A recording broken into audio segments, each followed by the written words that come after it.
Here with reaction to all of this, no stranger to war zones herself, is Fox Nation host Lara Logan. Lara, your take on today.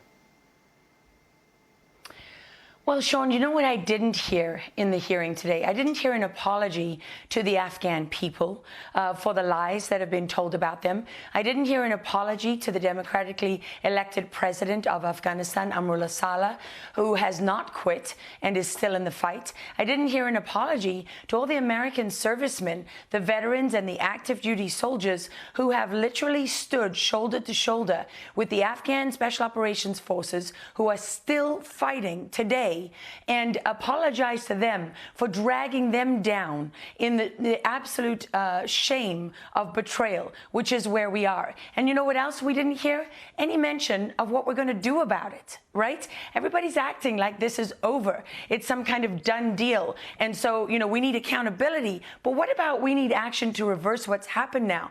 Why do we accept, as the American people, that all of these weapons, $80+ billion of advanced military hardware, has to be in the hands of our enemies, has to be in the hands of terrorists, and has to be in the hands of our adversaries like China and Pakistan and Iran? That is not an acceptable situation. It's not okay for General Milley to sit there like a pathetic little schoolboy and say, yes, America's less safe, okay? We don't need that from a general. We need a general who's going to lead. That is what we, the people, are asking for. Leaders who are going to lead. And you know what, Sean?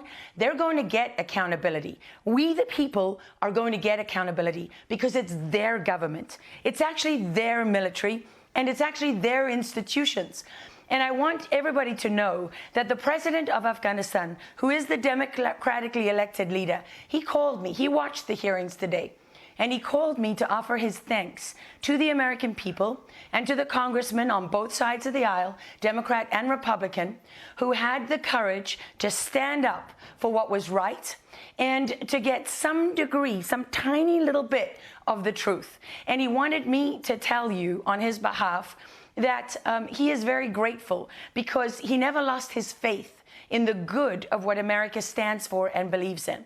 And the other thing that you should know is that the resistance that they want to write out of history, right? The CIA and all the other, information warfare operatives out there have been very busy pushing their false narratives that the Afghans all surrendered, that you can't buy willpower, thanks, General Austin, and so on. Well, they want you to know that in the last 48 hours, they've killed hundreds and hundreds and hundreds of Taliban all across Afghanistan, that the fight has not stopped. It's continuing to this day, and that a representative for the democratically elected government of Afghanistan and its president, Amrullah Saleh, will be present at the United Nations in New York at the General Assembly, and they will have something to say at that meeting.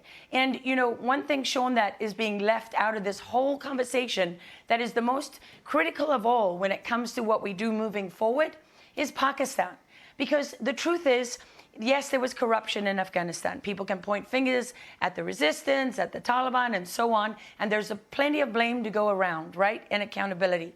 But this is what has been true from day one. It's the simplest thing of all about the entire conflict. You cannot defeat an enemy who isn't in the country. That's it. If your enemy is not in Afghanistan, there's nothing you can do about that, is there? You can't win that fight. You have to go across the border into Pakistan, where they actually reside. And if we were going to leave $80 billion worth of military equipment, the most sophisticated, the latest, greatest, best technology on the face of the earth, maybe we could have left it with the people that actually wanted a free Afghanistan, not the terrorists that now control the Black Hawk helicopters and the drones and the night vision goggles, yes, and the billions of dollars of equipment. Lara, thank you. We appreciate it. We still can, Sean. We have the capability to change this right now with thermal UAVs and all kinds of other equipment. We don't have to accept this outcome. I wish someone had asked General Milley or General Austin how much of our advanced military capability have we actually used. And they will tell you it's 10% or less. So for goodness sake, what do you got it all for if you're not going to use it? Exactly.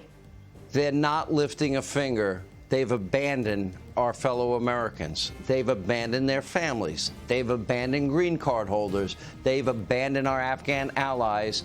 And this is not going to end well. You know it, and I know it. And No. I pray to God I come on the That's air right. one day and I get to say, I was wrong. Because they'll be safe if I can say those words. Thank you, Lara Logan. All right, don't forget Lara's show, 21st Century Terrorism Revealed. It's blowing up on FoxNation.com. I'm Steve Doocy. I'm Brian Kilmeade. And I'm Ainsley Earhart. And click here to subscribe to the Fox News YouTube page to catch our hottest interviews and most compelling analysis.